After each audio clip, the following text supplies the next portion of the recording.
Howdy-ho, Andrew here, aka Kalfear, aka Shadosin. Welcome to the Onion Buns and welcome to another episode of Tales of Neverwinter Nights. So we are going to do two, maybe three episode or stories that I'd already covered in previous videos. But again, as I said about Shadosin, these are now in chronological order. So this is me. The last video we did was Loth picking out a favored Drowis, destroying her city, but pulling her into Mauverlin's city and Mauverlin's house. And prior to that, we saw Shadosin, and we saw the triplets be born, Katie Isha, Lizzie X, and now we're going to see Shadosin enter the fold. And so, let's get to it.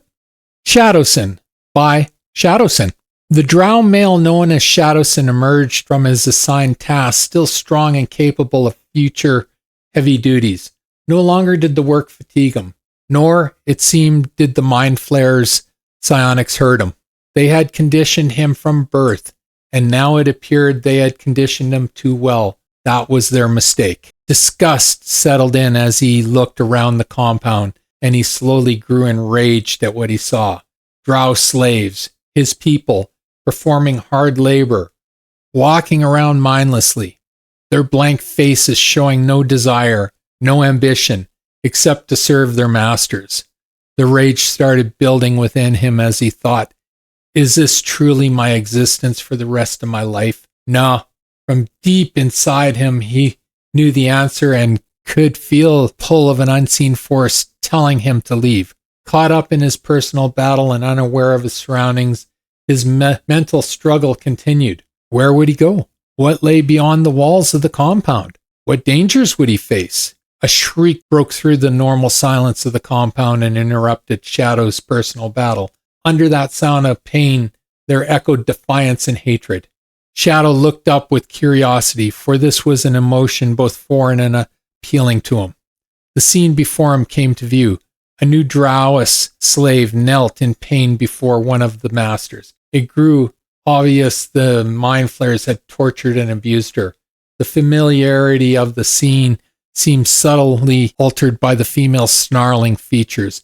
As the mind flayers delivered another mental bolt to her pain-racked body, she glared defiantly at him. Shadow could almost hear her snarling words, "You shall not break me." The rage again flowed through Shadow, fueled even more by the bravado of this Drowis. This was Shadow's people, proud and defiant, even in defeat. Not one of those mindless things in drow skin that he lived with for so long. The rage grew stronger and filled Shadow's mind with a frenzy. His body quivered in anger and hatred.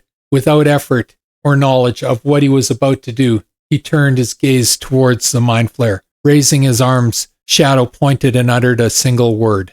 Stria!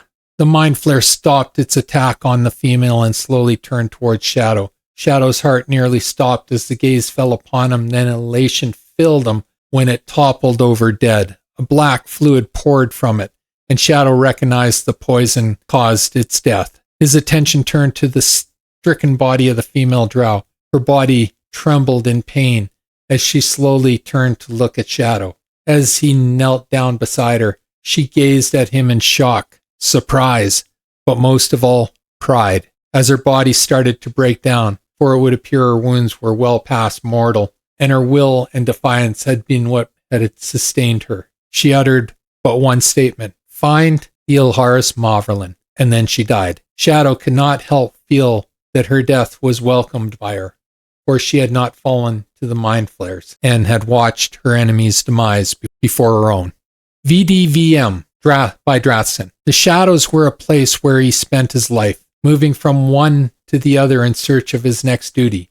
Tonight he quickly made his way towards a meeting with his Yathara Mauverlin. He had received the message to come to her later that eve, his mind searching for a reason for this surprise summons.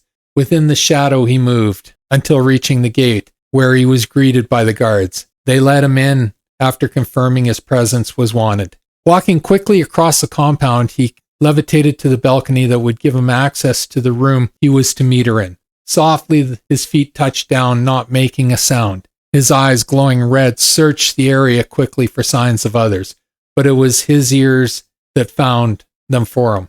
Listening, he found that the Yatharl had a guest already. Silently moving to the door, he waited and listening.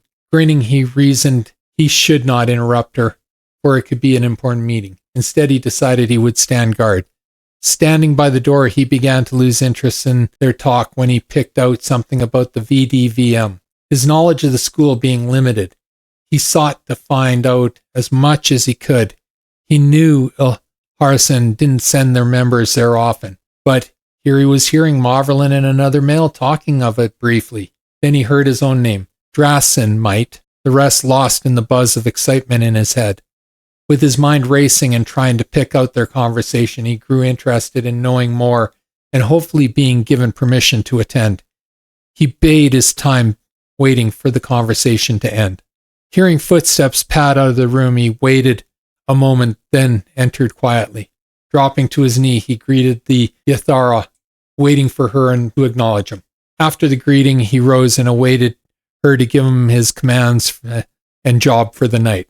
Listening, he waited until she had finished and then decided to ask her of the VDVM.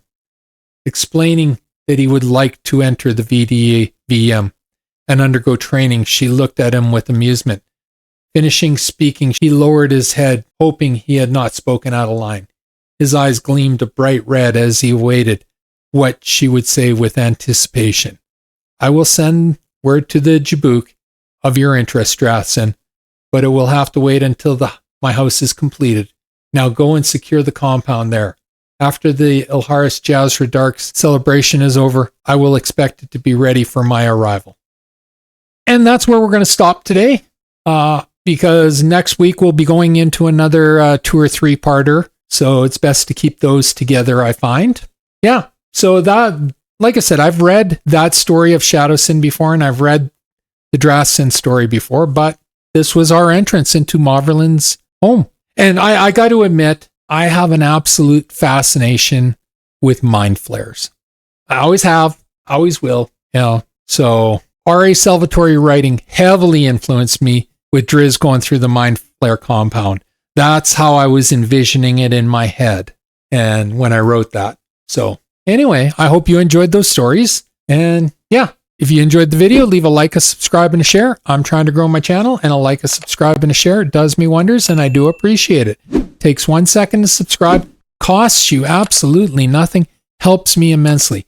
Just hit the subscribe button on the bottom of the screen. If you're watching this on Rumble, please follow my channel. Always feel free to leave a comment. I encourage everybody to leave a comment. Not only does it get us interacting, it really does help me with the YouTube algorithm and getting more eyes on my videos. And as always, pew pew pew and shit. Thanks for watching. Have a great day. Bye.